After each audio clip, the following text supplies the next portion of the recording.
really excited to be moderating this particular session because I'm very well acquainted with joyful music therapy and Tamela Ponder, our speaker this afternoon. My daughter Jocelyn had a left hemispherectomy when she was 13 months old 5 years ago here in Orlando at Florida Hospital for Children. And among the other many therapies that we received, occupational therapy, physical therapy, speech therapy, feeding therapy, I knew that I wanted to add music therapy to that. Jocelyn loved humming. She was still very nonverbal, but she loved humming, loved music. And one of the things that I found out is that aside from a group class situation, one of the things that they could do at Joyful Music Therapy was one-on-one individualized therapy. So I could take Jocelyn's goals from her occupational therapist, physical therapist, speech therapist, and bring them to Joyful Music, and the music therapist would create a special session, 30 minutes just for Jocelyn, working toward those goals. And I would say that over the course of the time that we've been there and have been doing this, Jocelyn has made tremendous strides. We would go to occupational therapy. We started 4 days a week, 30 minutes a session. She had no interest in using righty. Still gets mad most of the time in occupational therapy when we try to use righty. But if you put a drum in front of her and her music therapist would put the drumstick in righty, I would see a desire and a willingness for her to extend that right arm and make contact with that drum and do it happily. It wasn't a fight. And that was so encouraging for me. And then from a speech perspective, she definitely started off, humming tunes and coming up with approximations of language to fit those songs, and then refining those. And then the speech came, and she's talking very well now, and I totally credit that to the music therapy I do. I think that was how it got to where the pathway that it needed to go, wherever in her brain as it was rewiring, definitely got there via music. So I'm a big, big believer, but I'm going to leave Tamela with some time to talk, so good luck. All right, so this is a music presentation, so why don't we start off with a song, right? Oh, I just came to say hello, say hello, say hello. I just came to say hello today. I just came to say hello, say hello, say hello. I just came to say hello today. I just came to clap my hands. That's you. Clap my hands. I just came to clap my hands today. I just came to clap my hands, clap my hands, clap my hands. I just came to clap my hands today. Okay, clap your foot. I just came to clap my hands, clap my hands, clap my feet. I just came to clap my feet today. I just came to clap my feet, clap my feet, clap my feet. I just came to clap my feet today. Is it Avery? Kinsey, I saw you waving at me. Were you waving? I just came to say hello. Can we wave and say hello? Say hello, say hello. I just came to wave hello today. I just came to wave hello, wave hello, wave hello. I just came to wave hello today. I just came to say hello today. All right, thank you. I'm going to start off because I know that everybody just ate lunch. So we're going to do a little bit of movement so that we don't just fall into that little food lull. And so one thing that I'm going to show you is a couple of neurologic music therapy techniques, but we'll talk about what they are later. So I want you to start off with your right arm, and I want you to leave it down, hanging down, and as the music goes up, I want you to match it with the music, and as it comes down, then match it with the music. Are you ready?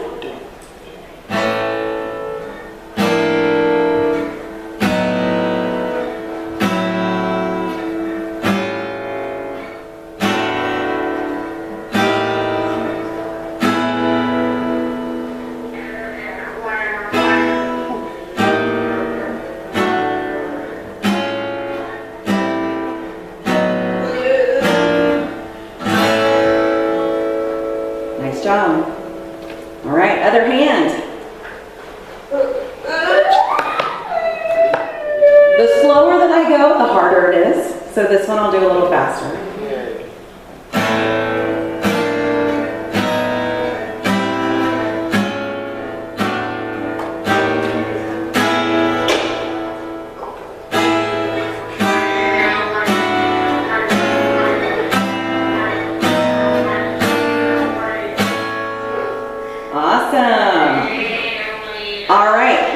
I want us to move our foot from in front of us, and I want you to stomp out.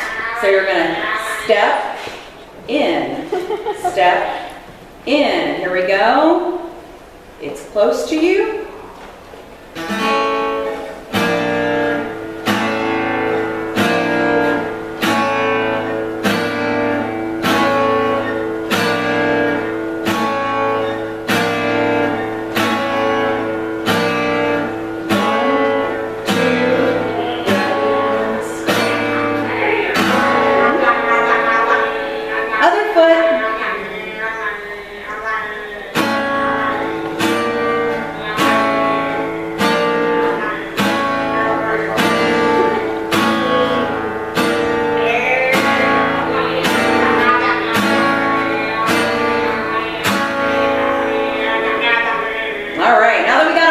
Moving a little bit, then I'll go to the next part.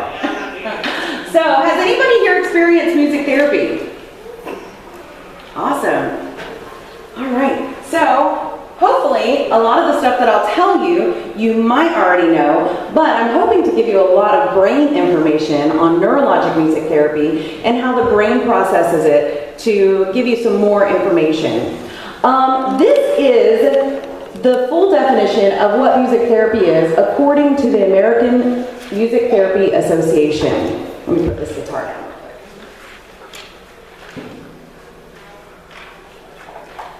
An established healthcare profession, so that means it is in the same allied health profession as PT, OT, speech, behavior, that is used within a therapeutic relationship to address physical, emotional, cognitive, and social needs of individuals. After assessing the strengths and needs of each client, the qualified music therapist provides the indicated treatments, including creating, singing, moving to, and listening to music.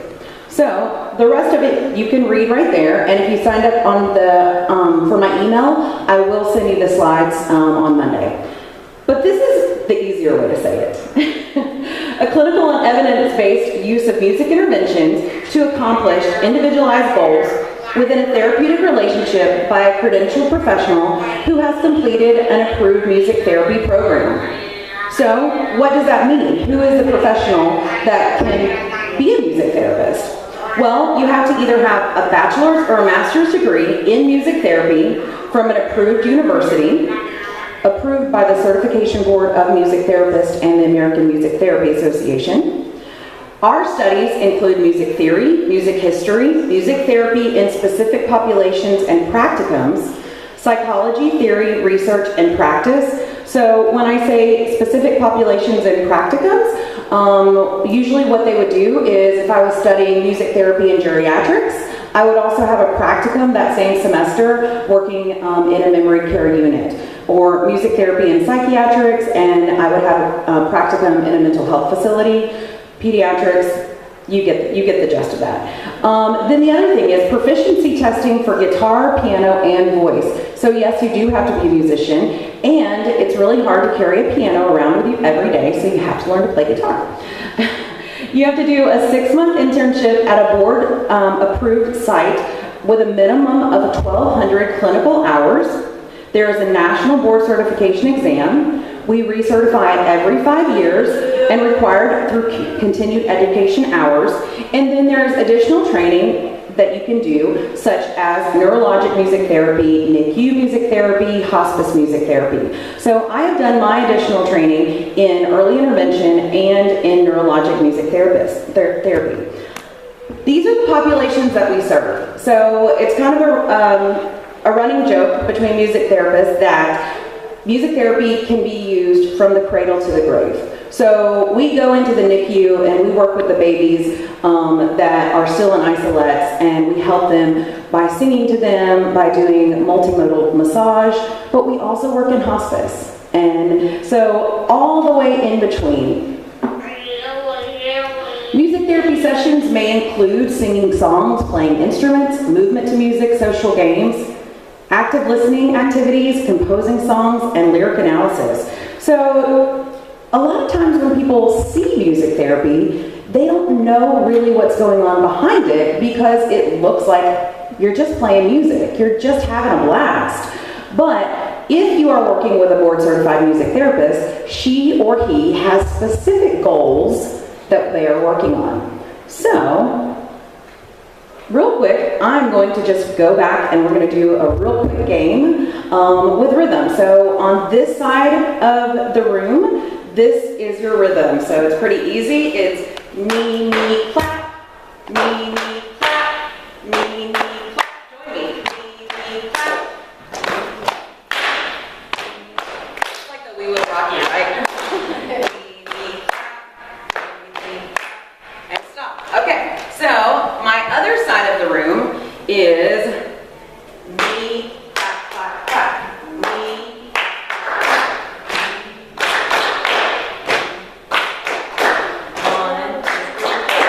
1, 2, 3. There you go. All right, so here we go. Right side of the room.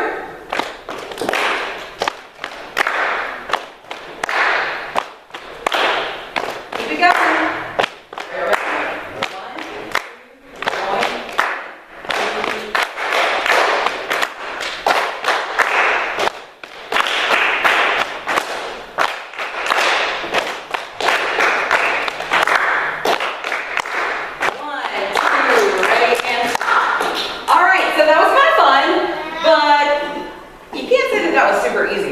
Because you're trying to remember your pattern while somebody else is beside you playing a different pattern, right? There are tons of things that are going on in the brain whenever we're doing that. You are focusing on the attention, you're remembering the pattern that I gave you, you're having motor movements. So we're going to kind of talk about why music therapy works. Music is success-oriented. We talked about that before. It looks like that you're having a blast. It looks like you're having fun. Even when we go into the geriatric homes, I work with clients that can't remember what they had for breakfast and they can't remember their kids' names. But if I start singing a song from their childhood or their 20s or early adults, they know all the words. In one of my first practicums, I was still learning to play guitar. I was still trying to learn these songs from like the 30s, and I kind of messed up a little bit. And there was this gentleman that was in there, and he said, "Hey, that ain't the way the song goes." And I said, "Well, sing it to me." And he just started singing. He had this great voice, and all the nurses were like, and whenever I was packing up to leave, they said, "Y'all, you don't understand. He doesn't talk to us unless he's cussing and like cussing us out and telling us that he's ready to leave." And then the next week they said that he had said, "Where's that guitar lady? Is she coming back? Is she coming back?" So music is just so awesome. It just does so much. Memorizing songs and rhymes is a helpful step for developing literacy. How many times have you been driving down the road and a song comes on and all of a sudden you start singing the words and you're like, how do I know this song? Well, music is processed at a precognitive level. There are studies in music history and musicology where some musicologists think that music was before actual spoken language. The way that our ancestors would share stories is through music. The way that they would tell the stories of their ancestors were through writing songs. It supports and encourages movement, just like you were doing. And like we had talked about before, responsiveness to music starts very early in life and is maintained longer than any other skills. You know, who here has seen a toddler sitting maybe in a high chair and they hear a song coming on and it's just automatic, right? They just start bouncing. Well, nobody told them to do that. It's just automatic. We are made for movement. We are made for music, from our heartbeat to the breathing of our lungs up and down and the way that we walk. It is meaningful and enjoyable. Now here's the brain stuff. Music is processed in multiple areas of the brain, including the prefrontal cortex, the inferior frontal cortex, the superior temporal lobes, and the limbic system. The limbic system is mostly there for your emotions. So we had talked before about music being tied to your emotions. It is so tied to your emotions, and it's because it's processed in the limbic system. Music processing involves distributed neural networks which interface on multiple levels with motor, cognitive, speech and language networks of the brain. So a picture is worth 1,000 words, so if you want to take a picture of that one, it kind of gives us an idea of how it's processed.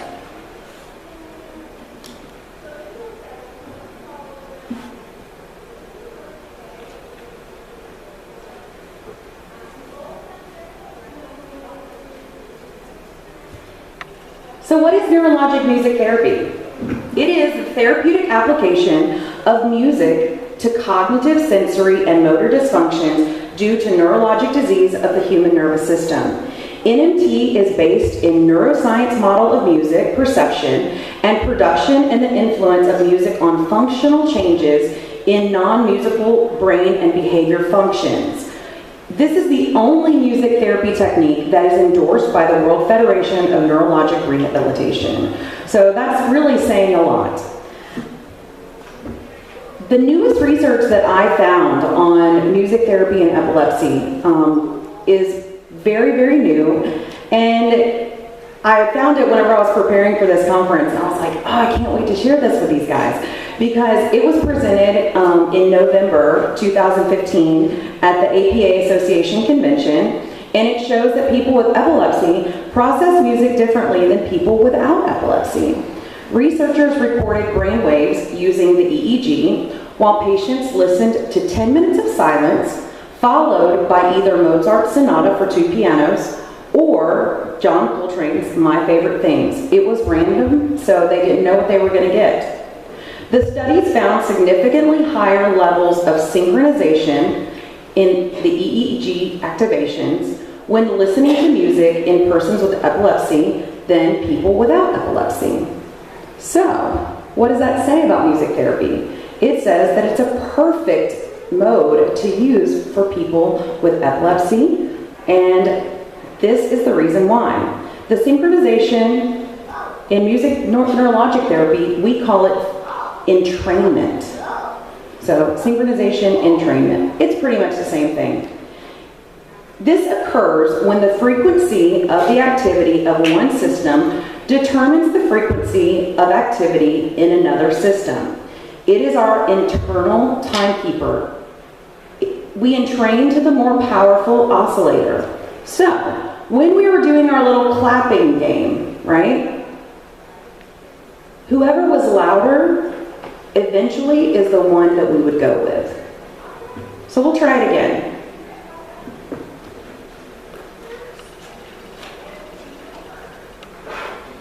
All right, you guys remember yours because it's super easy, right?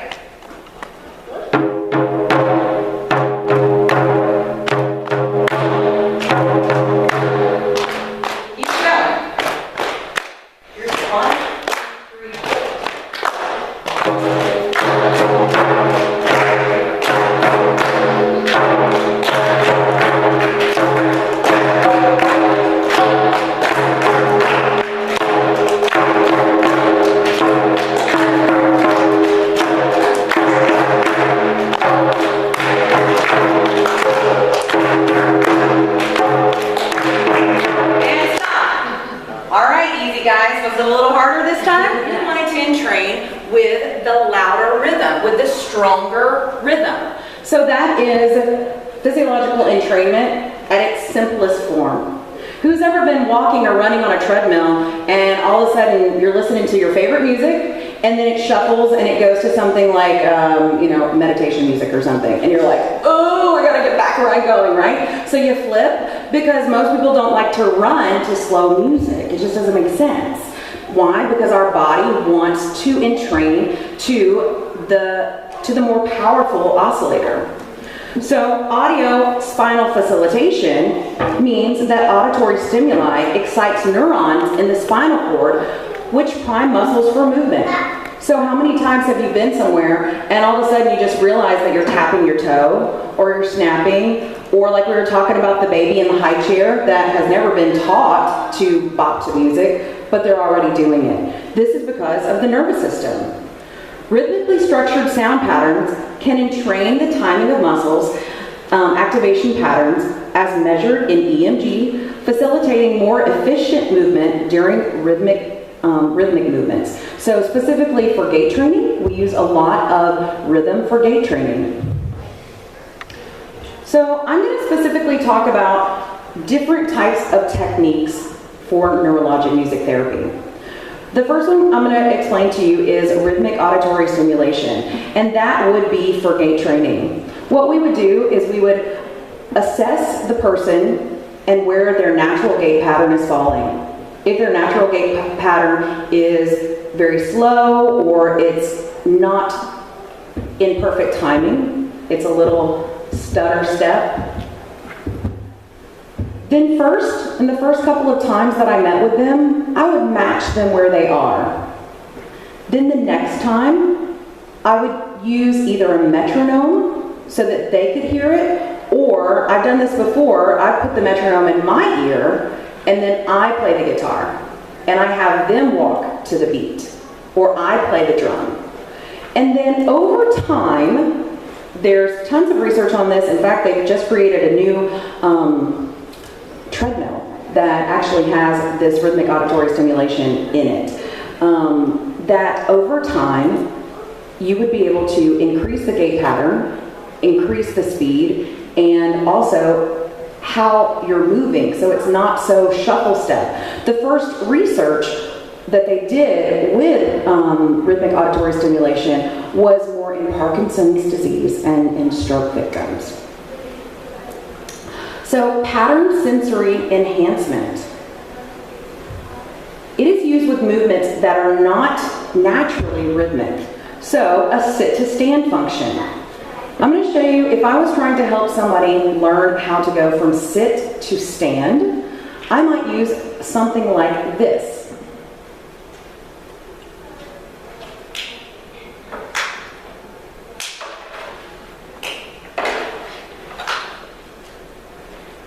Sitting to stand is not naturally rhythmic, but I would tell them that in 3 counts, we would stand. So I would start here,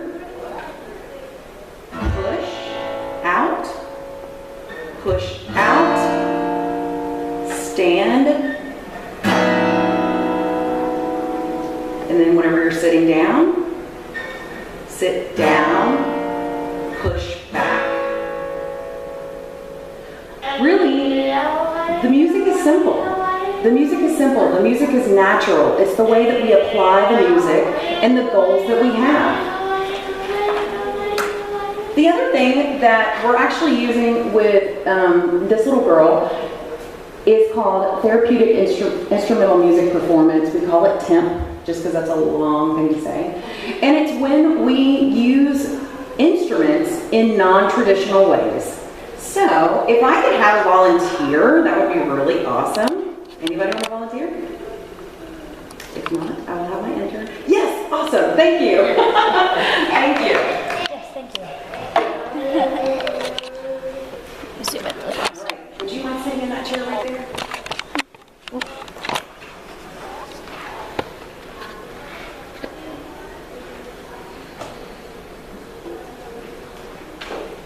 Where's my big one? There it is. All right. So, usually I would ask my client to try and use their affected side, or righty, or lefty. So, awesome. So every time that you hear the music, I want you to hit the drum. You can come a little bit closer. Miss Alicia, thank you so much. Oh, I'm gonna hold it. Yep. You can.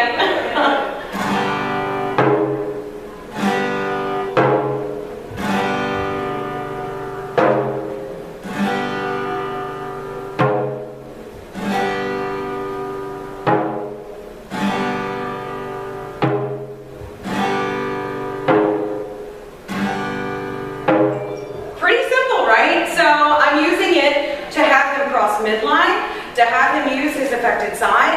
If I needed an assistant to help and to prompt, then that would be perfectly okay too, because we're still working the synapse and the neurons. Thank you so much for your help. Let's give him a hand for being great. Sometimes what we've done is, if I'm working with someone who needs to work on their flexion in their feet, I'll have them sit in a chair and I'll put a cymbal or a tambourine in front of their foot so that they can hit, kick. So it's using musical instruments in a non-traditional way for non-musical goals.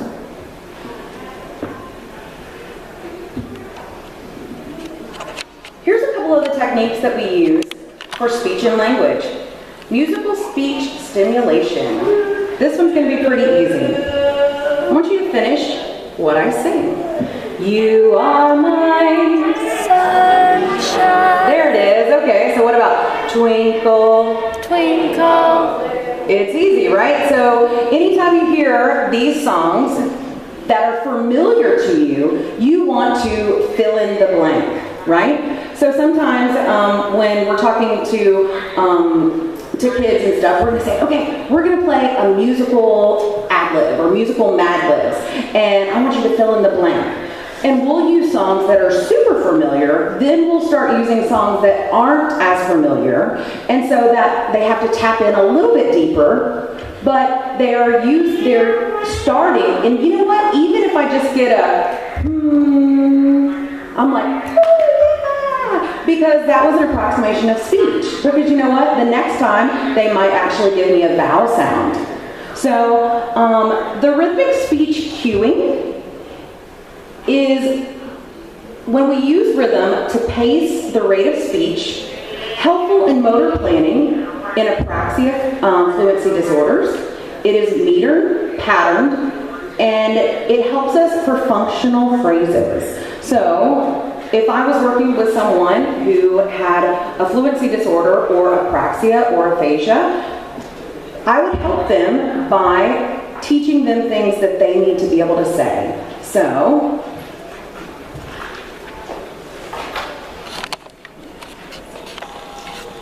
I am hungry. I am hungry. I am hungry. Can you try? And even if I get the smallest, even if they can beat with me, that's where I'm going to start at, okay? So I've done this with several clients, not only who have traumatic brain injury, epilepsy, but also with autism, autism and Down syndrome. There's a speech therapy technique called melodic intonation that is very similar, but melodic intonation they used more with acute inpatient traumatic brain injury, and it was when they used to keep you in the hospital in rehab for a month or so. Now, most of us don't, have that. Even if you need to be in the hospital, they're not going to keep you in there that long. So this kind of moves through the process a little bit faster, and it helps us to, a lot of times I'll ask the parents or the caregiver, what are the 5 phrases? What are the 5 words that you would like for us to work on? And we start there. Then I would make a CD of me saying it or singing it, and I would send it home with them, and they would practice it on a regular basis. The vocal intonation therapy, it is used mostly in voice disorders. It is vocal exercises that sometimes just look like maybe a warm-up, a speech warm-up, or vocal warm-ups, right? So if you've ever tried to sing, you know, you gotta warm those vocal cords up. So I might start off just by going, If you've had a trach, or if you've been intubated and there's been injury to your vocal cords or your esophagus, just getting a out is very, very hard. So we would work first starting with just the smallest sounds. And then we would go on from there, even up to learning scales. I work a lot with this also with young men who have cognitive delays, because a lot of times during that change of voice, they are not comfortable there. They are surrounded by, I would say, 90% women caregivers. Most of our therapists are women. Most of the teachers are women. And so what I found is that the teenage young men that I'm working with, as soon as their voice starts to change, they're like, because they've been working so hard to learn how to talk. And so this is where I would work very hard with a young man, teaching him to feel comfortable in that low range, letting him know that that is okay, giving him a sense of feeling in your throat, just really having him feel his voice in a very natural way. The oral motor and respiratory exercises, we call that OMREX. And a lot of that has to do with breathing. So if you've ever met a singer, you know that we breathe a little bit different. We do lots of silly exercises. So in OMREX, we would teach them how to breathe deeper. So as a musician or as a singer, you learn to breathe using your diaphragm. It's pretty tricky. So we do all kinds of exercises teaching them to use their diaphragm. We might teach them how to use their tongue. So that's going to prepare them for articulation, for speech and articulation. But at the same time, it all looks like fun. So it's not hard. I can promise you this. Big words, there's lots of things going on, but it's not hard. Whenever we start working with somebody, they love it. So NMT techniques and cognition, musical sensory orientation. This young man that you're looking at right here, his state is usually like this. So with him, I'm just trying to get some sort of eye contact, some sort of let me know that I'm there. It's very hard. Even sometimes his teachers have to get kind of under him to see where his eye gaze is. So with him, as you can see, he is not looking at me. He is looking at that tambourine. So I would use a musical instrument to facilitate wake states, to facilitate arousal. You can use this with someone who's in a coma or someone who is in a very low state of being aroused by using instruments, again, in a non-traditional way, because they can hear still, even if they're not awake. The musical neglect training. If I could have one more volunteer, please. Anyone? All right, Miss Alicia. This is Alicia. She is my intern right now, so she's doing great. I appreciate her.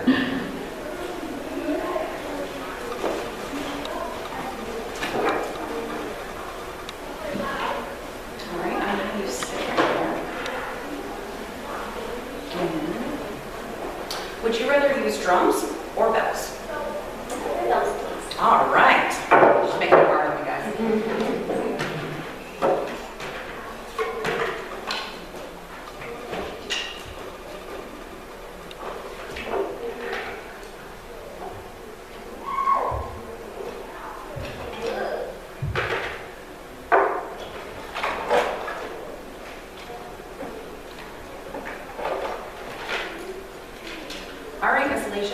I want you to use writing. I know you don't like to. Copy me.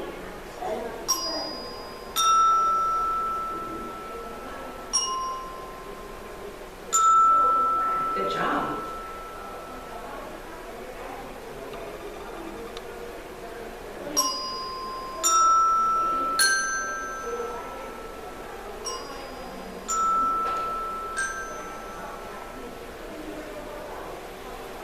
All right, you can do it. You can reach all the way across.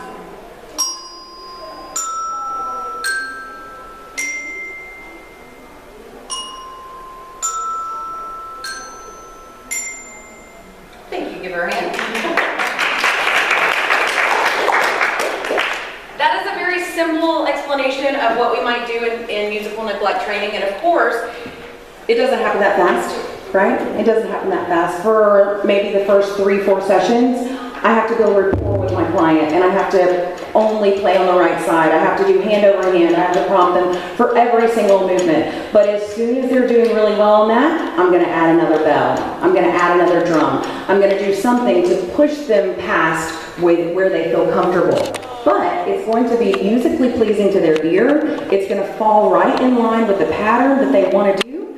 And so, I mean, it's pretty awesome. We've seen a lot of, Miss Jennifer was talking about with her daughter, using writing to play the drum. I mean, even if she was kind of like not wanting to, she still wanted to play the drum, so she would do it. Auditory perception training.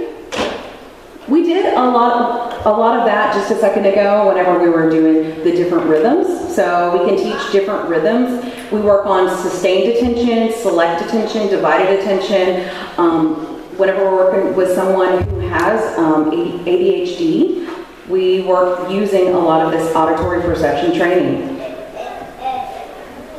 And musical attention control training is very similar to that. We can even do that in piano lessons or in adapted music instrument lessons because it takes a lot of processing in the brain to learn how to play an instrument. You're using both hands, you're reading the music, you're listening for patterns, and you're also trying to drown all the other noise out so that you can focus on what you're doing.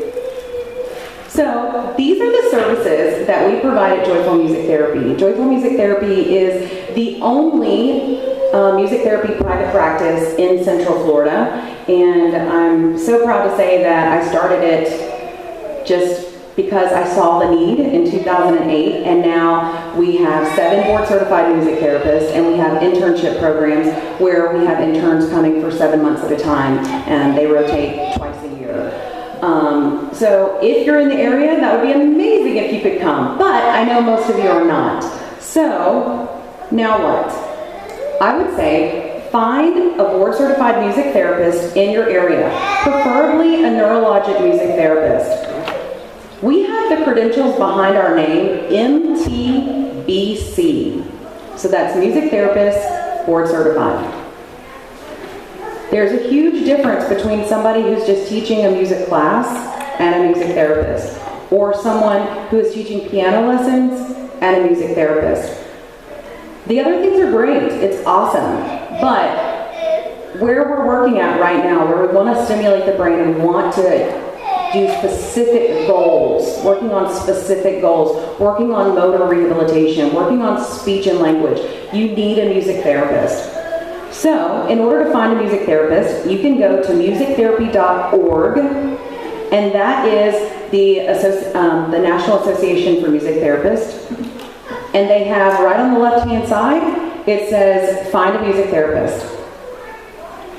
I'm going to send you these slides if you sign up on our little iPad, so you don't have to scribble everything down. But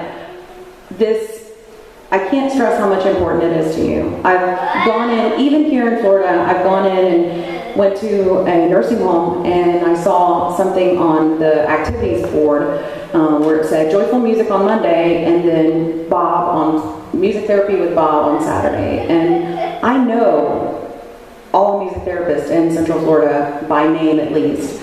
And so I asked the activities director, I was in the drum circle with the elders, And I had to give her a real quick education, like you can't call it music therapy, you can call it a drum circle, this and this and this, but you wouldn't want to have a PE teacher say that he was a physical therapist, right?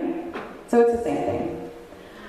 Also, here's another idea. You can use classical music such as Mozart's Sonata for 2 pianos in D major, or John Coltrane's My Favorite Things. Those are the 2 songs that they used for that study that they presented in 2015. Before that study, they had used the Mozart Sonata and they had seen a decrease in seizure activity just using that song. So this study went a little further and used another song as well. The other thing is, I want you to really monitor your child when introducing new music. There's a very, very rare disorder called musicogenic epilepsy, where certain music can cause seizures. They can't find out what music it is. It's totally random. What I have read from the research, trying to find out, is that they believe it's mostly tied to emotions. So we were talking about music is so emotional. Music is processed in the limbic system. So if you're introducing new music, if you're going somewhere that's pretty loud, and I know that, as parents, you guys already do this, but just really watch, because we never know. I know that the other 2, they've used them on so many people that it wouldn't.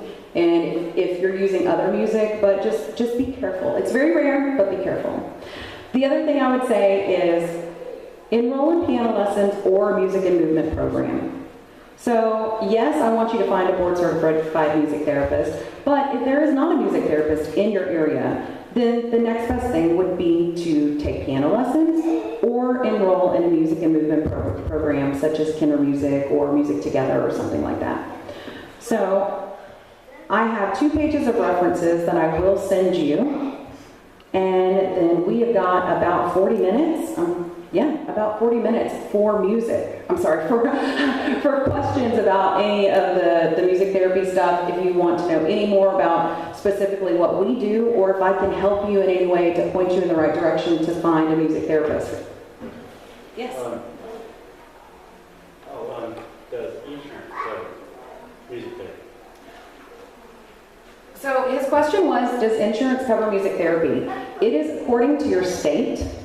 There's different rules for different states. Our certification is a national board certification. So it covers us nationally, but each state has their own rules as far as insurance goes. What I would do if I was you is I would get a prescription for music therapy from your neurologist or from your pediatrician, and then I would go from there. Because it's kind of on a case-by-case basis. I have a few cases here in Florida that it is covered by insurance, but now we're starting to work towards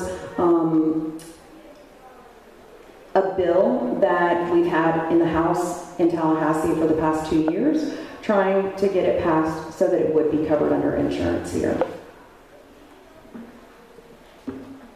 Yes, ma'am. I came in a little late. Did you have a sign up for emails? I do. Yes, Ms. Alicia will get that for you. Great, thank you. We'll go ahead and wrap up, and then Ms. Tamela has offered to stay for a little while, so if you have questions, you're welcome to come up. I just want to draw your attention one second. Thanks, Jennifer. I have just started a nonprofit foundation. This is what this card is for. So it will give you a little bit more information. In Florida, music therapy is not covered by most health insurances. So I've had families who are doing really, really great, but then something happened, car broke down, they just didn't have the extra money to pay for music therapy. So I saw the need, and I also saw the need for advocating for music therapy at the state and national level. So this nonprofit will actually fund, educate, and advocate for music therapy, not only here in Florida, but on a national level. So if you would like to give, you can go online. There's an easy way to give at givejoyfulmusic.org, or if you just want to share it with someone, We also do corporate matching, all of that stuff. So please take one of these cards and pass it on. Thank you so much.